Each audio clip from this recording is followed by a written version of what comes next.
High friends, welcome back to my channel. আর এখন আমি রিভিউ করব হইচইয়ে রিলিজ হওয়া অ্যাডভোকেট অচিন্ত্য আইচের সিজন 2 এর কেমন লাগলো আমার, এটা ডিটেলসে কথা বলবো এই ভিডিওতে। রিকোয়েস্ট একটাই, ভিডিওটা শুরু থেকে শেষ পর্যন্ত দেখবেন, আর কোনো কিছু যদি ভালো লেগে থাকে ভিডিওটাকে লাইক, শেয়ার এবং চ্যানেলটাকে সাবস্ক্রাইব করে নেবেন। মূলত দেখুন, ঋত্বিক চক্রবর্তী যখন কোনো একটা মানে কোনো সিরিজে বা সিনেমায় কাজ করে না, আলাদা করে তার অভিনয় দেখার জন্য কিন্তু সেটা দেখা যেতেই পারে। এবং আমার কিন্তু এই মানে অ্যাডভোকেট অচিন্ত্য আইচ এই যে সিরিজটা, এটা দেখার একমাত্র কারণই কিন্তু বলা যেতে পারে ঋত্বিক চক্রবর্তী। তো সিজন 1টা দেখেছিলাম এবং সেখানে শাশ্বত চট্টোপাধ্যায়ের সাথে তার যে লড়াই, তো সেটা কিন্তু বেশ উপভোগ্য হয়েছিল। এইবার তার জায়গায় এসছেন সোহিনী সেনগুপ্ত, তার সাথে লড়াই কেমন জমে এই নিয়েই ছিল কিন্তু এক্সপেকটেশন। তবে গল্পটা একটু ছোট্ট করে যদি বলি, সেটা হচ্ছে যে এইখানে মুখ্য চরিত্র যেটা, সেটা হচ্ছে রণজয়।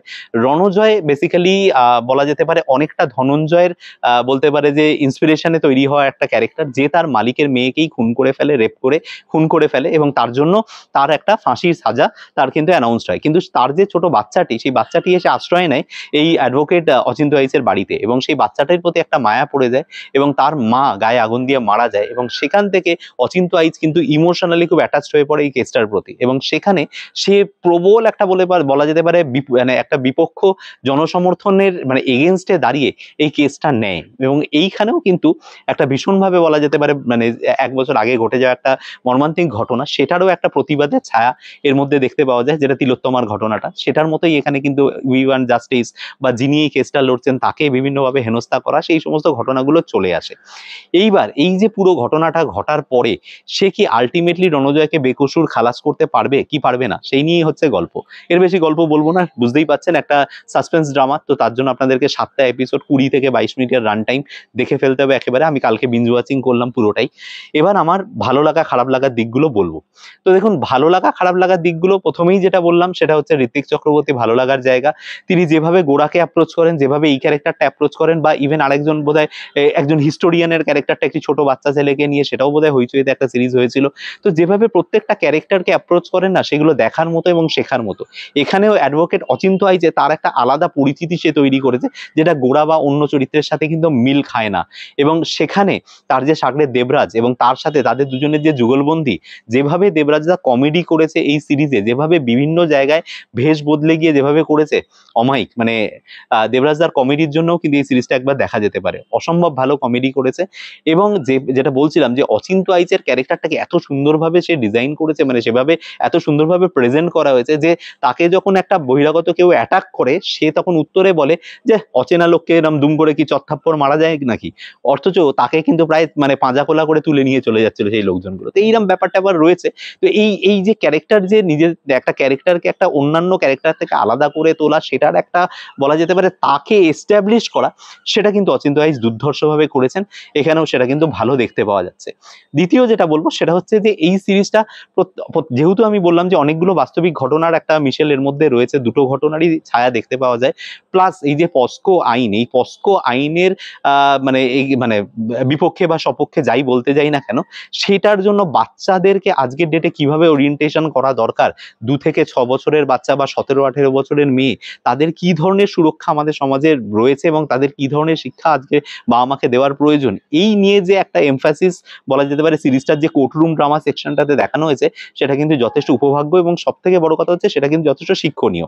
তো এই জিনিসগুলো কিন্তু এই সিরিজটাতে ভালো। এবার এই সিরিজটাতে খারাপ দিক কি আছে?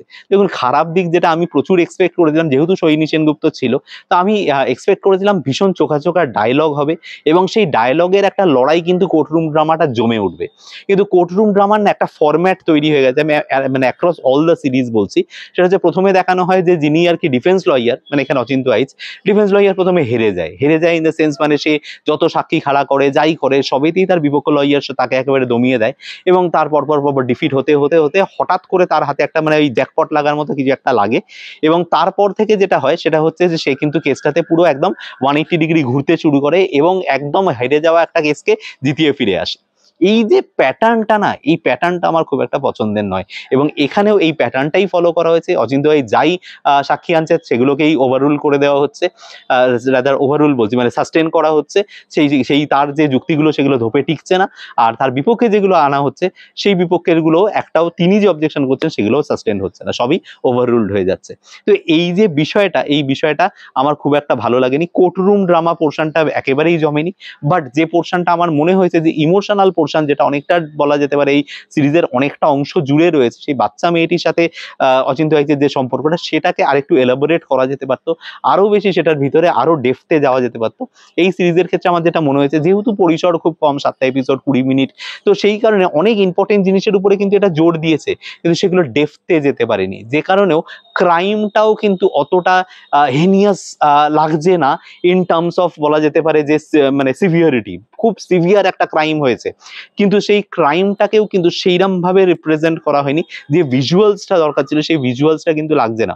অনন্যা বিবস্ত্র অবস্থায় বিছানায় পড়ে রয়েছে, গলায় একটা 4 ইঞ্চি কাট, এইগুলো অবধি ঠিক আছে, কিন্তু সেইটার যে পরিমণ্ডলটা যে তৈরি করতে হয়, যেভাবে সেই ঘটনাগুলো ঘটবে, আমি দেখুন যেহেতু সাসপেন্স থ্রিলার আমি খুব বেশি ডিটেলসে কথা বলতে পারছি না, কিন্তু সেই ব্যাপারটা না অতটা বলা যেতে পারে ভালো করে দেখানো হয়নি। এবং আরো একটা জিনিস যেটা সাসপেন্সে খুব ইম্পর্টেন্ট রোল প্লে করে, সেটা হচ্ছে যে একসাথে একাধিক লোকের উপর সন্দেহের একটা তীর কিন্তু থাকা উচিত।